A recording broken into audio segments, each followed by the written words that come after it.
कर्नाटक से आई सड़क हादसे की वो खबर जिसने पूरे देश को झकझोर कर रख दिया। कर्नाटक के चित्रदुर्ग में भीषण सड़क हादसा हो गया। यहां NH 48 पर लॉरी ने प्राइवेट बस में टक्कर मार दी। टक्कर के बाद बस में आग लग गई। इस हादसे में बस में सवार 9 से ज्यादा लोग जिंदा जल गए। मरने वालों में 8 बस यात्री हैं, वहीं ट्रक ड्राइवर भी इसकी चपेट में आया, उसकी भी जलने से मौत हो गई। हादसे के वक्त बस में कुल 32 लोग सवार थे। घायलों को हिरियूर और चित्रदुर्ग के अस्पतालों में भर्ती करवाया गया। प्राइवेट बस बेंगलुरु से शिवमोगा जा रही थी और बताया जा रहा है कि हिरियूर से बेंगलुरु जा रही लॉरी के ड्राइवर ने लापरवाही से डिवाइडर पार किया और इसी दौरान बेंगलुरु से शिवमोगा जा रही बस को टक्कर मार दी। इस टक्कर के बाद बस में आग लग गई और उस वक्त यात्री बस में सो रहे थे। इस वजह से उन्हें खुद को बचाने का मौका भी नहीं मिल पाया। अभी तक बस में से 8 शव बरामद किए गए हैं। एक शव ट्रक से मिला है जो कि ट्रक ड्राइवर का है। वही बस में ड्राइवर और कंडक्टर को मिलाकर 32 लोग सवार थे। ये हादसे के बाद की तस्वीर आप देख रहे हैं। बस पूरी तरह से जलकर खाक हो गई।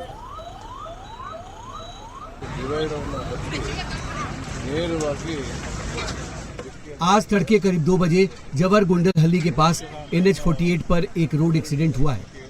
बेंगलुरु की ओर जा रहे एक ट्रक का ड्राइवर संभवतः सो गया और ट्रक डिवाइडर को पार करते हुए दूसरी तरफ आ गया और बेंगलुरु से गोकर्णा जा रही बर्ड ट्रेवल की बस से टकरा गया। टक्कर के बाद बस में आग लग गई और बस पूरी तरह से जल गई।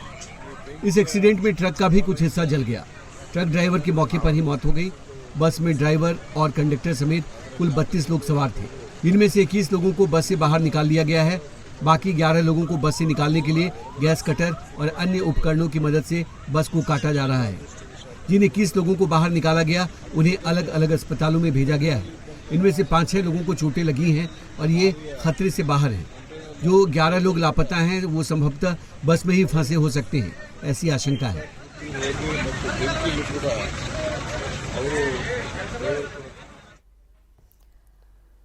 तो ये भयानक सड़क हादसा हुआ चित्रदुर्ग में, जहां एक लॉरी ने एक स्लीपर बस को, एक प्राइवेट स्लीपर बस को टक्कर मार दिया। आप देखिए कितनी तेज लपटें उठ रही हैं।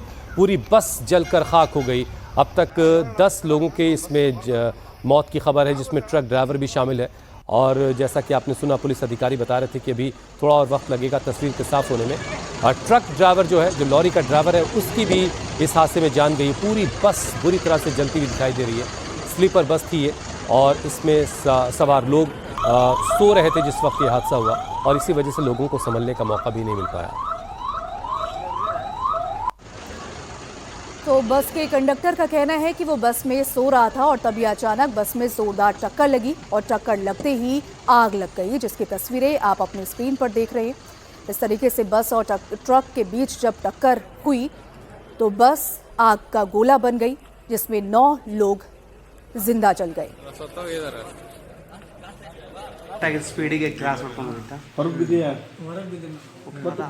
मैं उस समय सो रहा था। अचानक आवाज आई और खिड़की का शीशा टूट गया और मैं बस से बाहर गिर गया। मुझे इतना ही याद है, उसके बाद क्या हुआ मुझे पता नहीं। कुछ लोग मुझे अस्पताल लेकर आए। मेरे हाथों और पैर में चोट लगी है।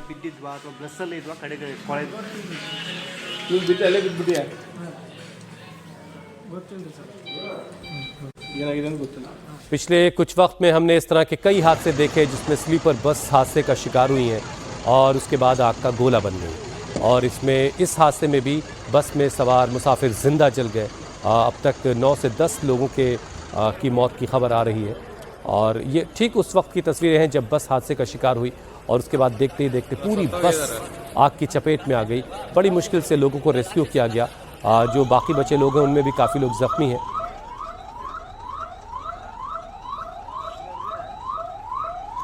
हमारे सहयोगी टी राघवन इस पर और ज्यादा अपडेट के साथ इस वक्त हमारे साथ जुड़ चुके हैं। और राघवन, कुल 32 लोग थे इस बस में सवार, जिसमें 2 लोग ड्राइवर और कंडक्टर हुए। अभी जरा सा एक बार पूरा फिगर बताइए, कितने लोगों की अब तक जान गई है, कितने लोगों की पुष्टि हुई है जान जाने की और कितने लोग अस्पतालों में हैं? जी देखिए, बहुत ही दुखद घटना इसको कह सकते हैं, क्योंकि जो बस बेंगलुरु से गोकर्णा के लिए जा रही थी उसमें कुल 32 लोग सवार थे, जिसमें से ये बताया जा रहा है कि 29 पैसेंजर्स थे। उनमें से 25 लोगों को गोकर्णा जाना था, 2 लोगों को शिवमोगा जाना था और 2 लोगों को कुमटा जाना था। अभी जो हमारे सी बर्ड जो ट्रैवल एजेंसी है उसके ओनर से बात हुई, उनका ये कहना था कि 16 लोगों से उनका संपर्क हो पाया है। इसका मतलब ये अंदाज़ा लगाया जा सकता है कि 16 लोग इसमें जीवित बचे हैं। हमने देखा कि जो ड्राइवर और कंडक्टर जो बस के थे वो भी जीवित बचे। कंडक्टर ने ये बताया कि जो ट्रक था वो उल्टी दिशा में जा रहा था। शायद एसपी का ये कहना था कि शायद ड्राइवर सो गया और उसने डिवाइडर को क्रॉस करके इस बस को टक्कर मारी और टक्कर का इम्पैक्ट ठीक उसी जगह पर था जहां पर इस बस का डीजल टैंक था, जिसमें ये बताया जा रहा है कि 350 लीटर ईंधन था।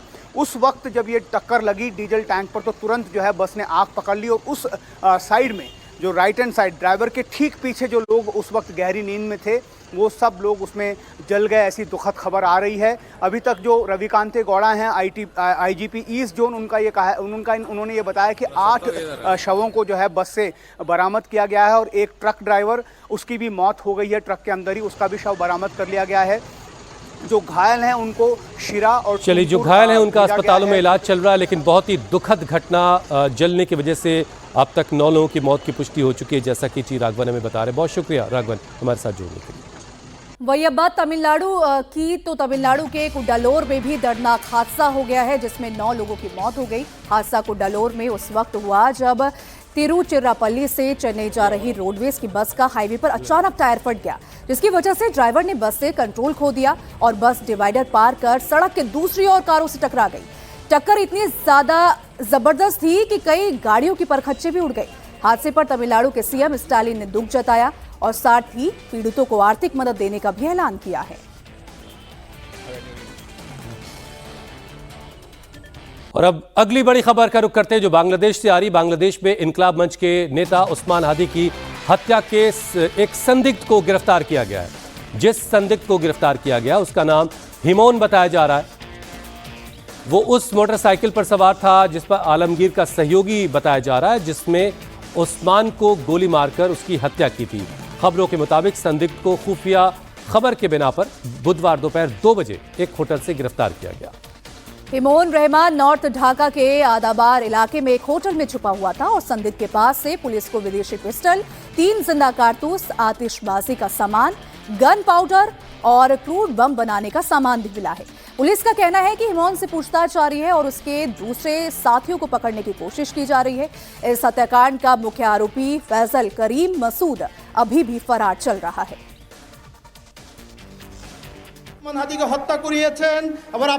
आपने उस्मान हादी की हत्या की और अब इसको बहाना बनाकर चुनाव में गड़बड़ी करने की तैयारी कर रहे हैं। उस्मान हादी का कत्ल उस वक्त हुआ जब देश में आपकी हुकूमत थी। आप उसकी हत्या की जिम्मेदारी से बच नहीं सकते। मुकदमा आप पर भी चलेगा और हम इस पूरे मामले का पर्दाफाश करेंगे। आप एक बात याद रखिए कि जुलाई क्रांति से पहले बांग्लादेश में जो लोग सरकार चला रहे थे वो देश को अपनी निजी जागीर समझते थे, लेकिन वो आज बांग्लादेश में नहीं है। उनको देश छोड़कर भागने पर मजबूर होना पड़ा। अगर उस्मान हादी के हत्यारों के खिलाफ कानूनी कार्रवाई नहीं हुई तो आपको भी बांग्लादेश से भागने पर मजबूर होना पड़ेगा।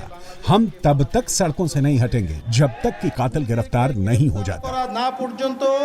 और अब बड़ी खबर बांग्लादेश से, जहां ढाका के मागो बाजार इलाके में कट्टरपंथियों ने बम धमाका किया है। इस धमाके में सियाम नाम के एक 21 साल के युवक की मौत हो गई और कई लोग घायल बताए जा रहे हैं। यह धमाका बांग्लादेश के स्वतंत्रता संग्राम सेनानियों के मेमोरियल के पास हुआ है। कट्टरपंथियों ने फ्लाईओवर से मेमोरियल के पास बम फेंका जो श्याम के पास गिरा और इस की वजह से श्याम की मौके पर ही मौत हो गई। विस्फोट के बाद इलाके में अफरा तफरी मच गई। पुलिस का दावा है कि वो अब उस व्यक्ति की तलाश कर रहे हैं जिसने ये बम धमाका किया।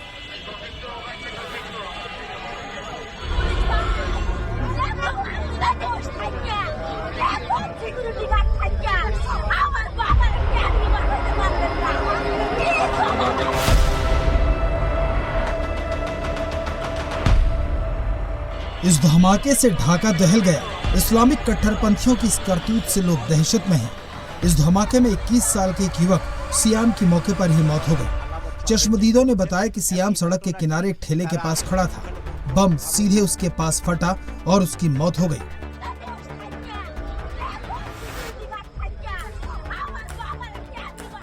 इस धमाके के लिए कट्टरपंथियों ने उस जगह को चुना जहां 1971 में बांग्लादेश की आजादी के लिए कुर्बानी देने वालों का स्मारक है। धमाका ठीक इसी मेमोरियल के सामने किया गया। इस धमाके से एक बेकसूर की जान चली गई। ভাই আমি আপনার কিন্তু এটা উপরে কিন্তু আছে আপনার ফ্লাইওভার, এই ফ্লাইওভার উপর থেকে ককটেল জাতীয় কিছু একটা ফেলা হয়েছে। এই ভদ্রলোক যে মারা গেছেন উনি 22-23 বছর বয়স, নাম হচ্ছে সিয়াম। সে এখানে একটা কার হাউসে মানে কাজ করে, তো সে এখানে চা খাওয়ার জন্য আসছিল। তো পাশেই কিন্তু দোকানদার সহ অন্যান্য অনেক লোকজন ছিল, কিন্তু এটা যেহেতু সরাসরি তার মাথায় হিট করেছে, মাথায় পড়ছে, মাথায় পড়ার কারণে তখন তাৎক্ষণিকভাবে কিন্তু ওই মাথায় বাস্ট হয়ে যায়। বাস্ট হওয়ার পরে এটা আমার মনে হয় বড় ধরনের একটা ইম্প্যাক্ট করে এবং মাথা মোটামুটি বলা যায় 2 ভাগের মতো। अब आप ढाका यूनिवर्सिटी की तस्वीरें देखिए। ये यूनिवर्सिटी की कैंटीन है। इस कैंटीन को महज इसलिए निशाना बनाया गया क्योंकि ये एक हिंदू के नाम पर है। इस कैंटीन का नाम है मधुर कैंटीन। 1971 के बांग्लादेश मुक्ति आंदोलन के दौरान इस कैंटीन में बैठकर लोग आजादी के तराने गाते थे। आज कट्टरपंथी सब कुछ बर्बाद करने पर तुले हैं।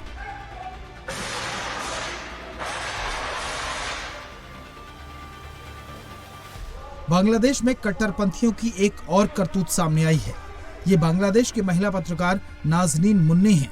बांग्लादेश के न्यूज चैनल ग्लोबल टीवी की सीनियर जर्नलिस्ट हैं। नाजनीन अब बांग्लादेशी कट्टरपंथियों के निशाने पर आ गई हैं। जानकारी के मुताबिक कट्टरपंथियों का एक गुट ढाका में ग्लोबल टीवी के दफ्तर पहुंचा। इन लोगों ने चैनल के एमडी अहमद हुसैन से मांग की कि चैनल के न्यूज हेड नाजनीन मुन्नी को तुरंत नौकरी से निकाला जाए। युवाओं के समूह ने खुद को एंटी डिस्क्रिमिनेशन स्टूडेंट मूवमेंट का सदस्य बताया। इन लोगों ने धमकी दी कि अगर मुन्नी को नौकरी से नहीं निकाला गया तो वे चैनल के ऑफिस को आग लगा देंगे। कट्टरपंथियों ने कहा कि ग्लोबल टीवी का वही हाल होगा जो प्रोथम आलो और द डेली स्टार के दफ्तरों का हुआ है। धमकी मिलने के बाद नाजनीन ने ये तस्वीर अपने फेसबुक प्रोफाइल पर लगाई है, जिसमें उनका मुंह सिला हुआ दिख रहा है। उन्होंने लिखा है कि बांग्लादेश में मीडिया की आजादी पर प्रतिबंध लगाया जा रहा है। अपनी फेसबुक पोस्ट में नाजनीन ने लिखा है, 7-8 लोगों ने मेरे ऑफिस आकर भेदभाव विरोधी आंदोलन के महानगर शाखा समिति के नाम से धमकी दी।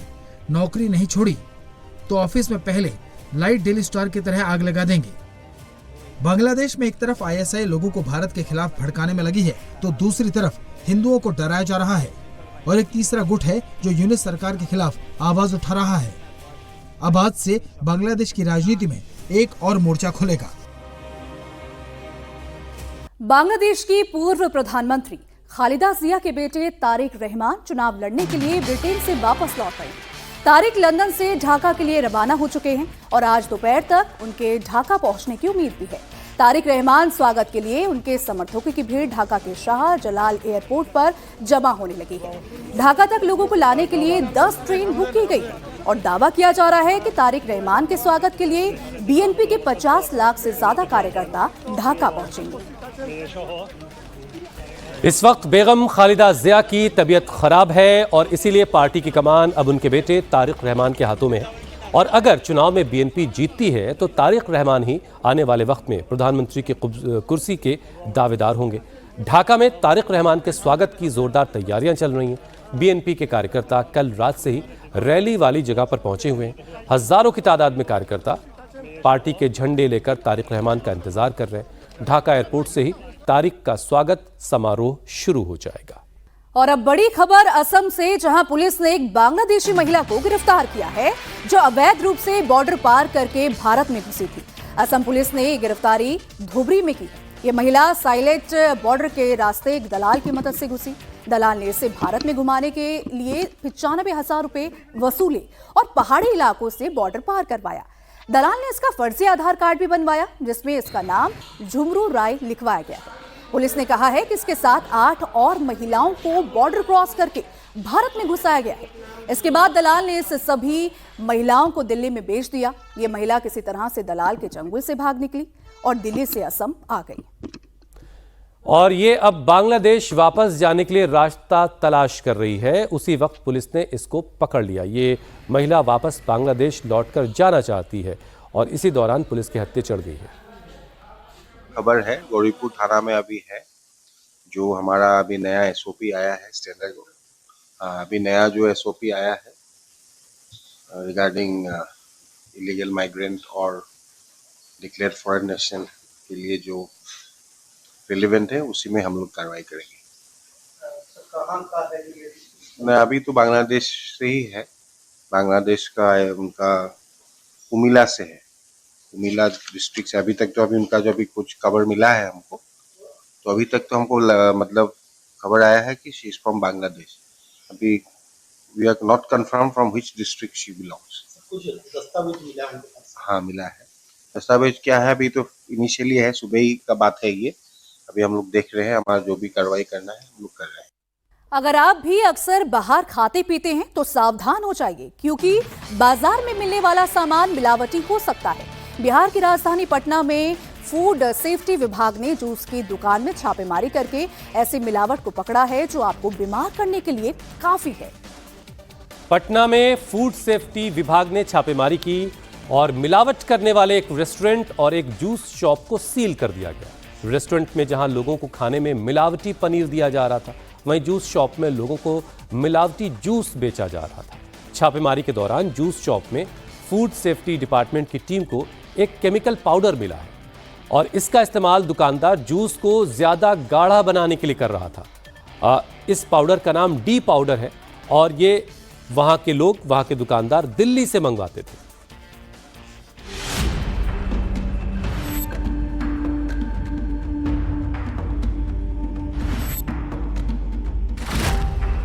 सेहत के नाम पर बिक रहा केमिकल वाला जूस।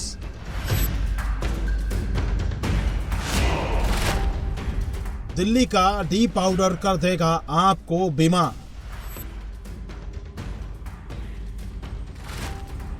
रेस्टोरेंट में खुलेआम परोसा जा रहा नकली पनीर। ये दो तस्वीरें बिहार की राजधानी पटना की हैं, जहां खुलेआम आम आदमी की सेहत के साथ खिलवाड़ हो रहा है। मोटे मुनाफे के लिए दुकानदार इंसानी जिंदगी में जहर घोल रहे हैं।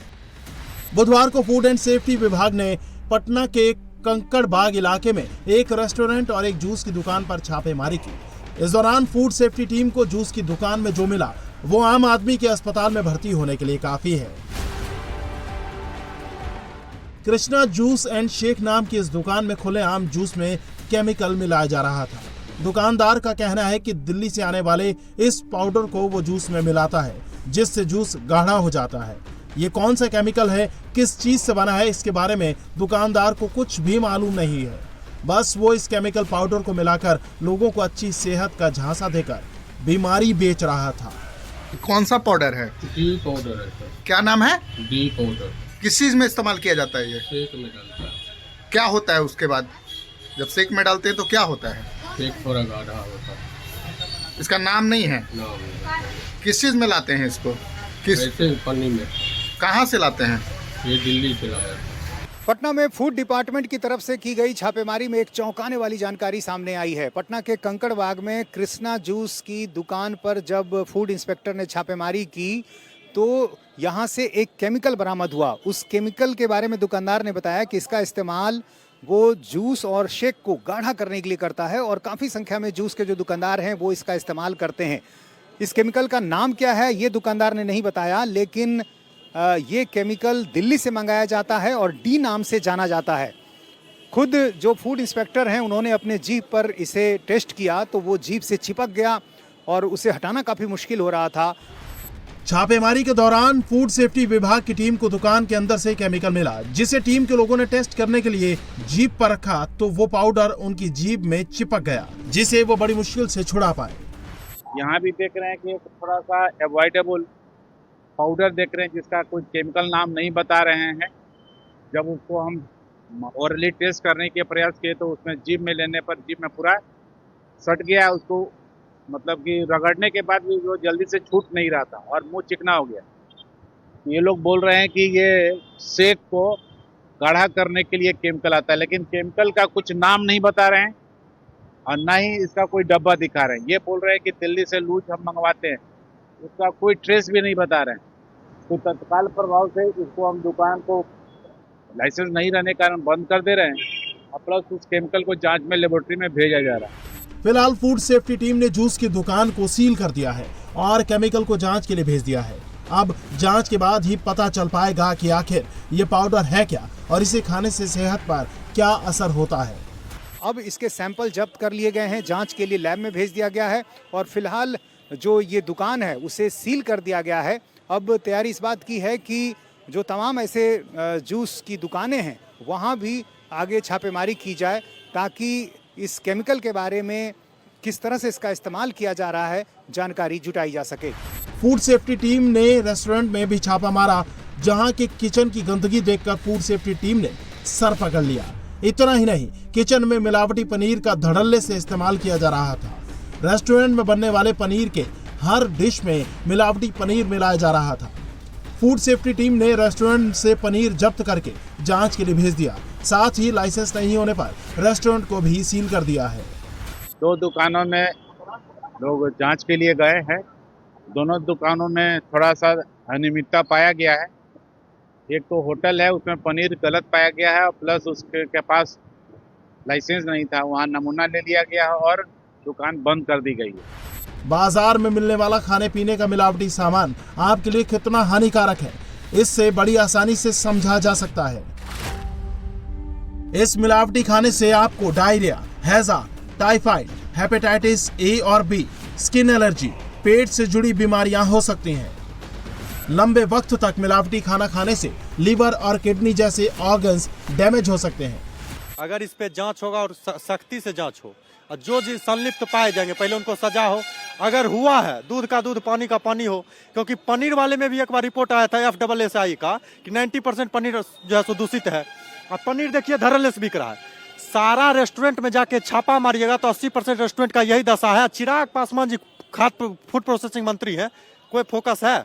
तो जब आपका यूथ ही विकलांग हो जाएगा मानसिक रूप से, स्वास्थ्य रूप से, तो कैसे काम चलेगा? इस पे एकदम कार्रवाई हो चाहिए।